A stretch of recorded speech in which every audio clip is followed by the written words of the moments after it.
So మీరు చిన్నప్పుడు చూసిన రాజకీయ నాయకులు కావచ్చు, రాజకీయ పరిస్థితి కావచ్చు, రాజకీయ వ్యవస్థ కావచ్చు, ఇప్పుడున్న ప్రజెంట్ రాజకీయ పరిస్థితి ఎలా ఉంది, రాజకీయ వ్యవస్థ ఎలా ఉంది? సో మీరు మాట్లాడారు యూత్ రాజకీయాల్లో రావాలి, ముందస్తు ఉండాలని.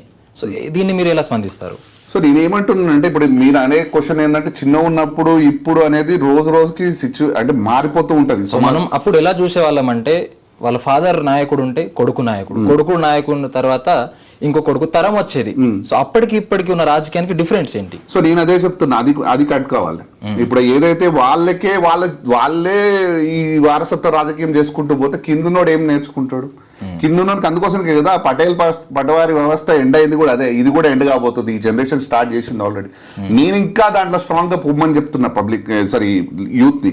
తెలుసుకోండి, ఫస్ట్ ఆఫ్ ఆల్ మన రాజ్యాంగం గురించి తెలుసుకోండి, మన హక్కుల గురించి తెలుసుకోండి. దాంట్లో ఉన్న మనం ఏం చేయగలుగుతాం, మనకు అవగాహన లేనిది మనం ఎక్కడ పోయి ఏ లీడర్తో మనం మాట్లాడలేం, ఎక్కడ పోయి ఏ ఆఫీసర్తో మనం మాట్లాడలేం.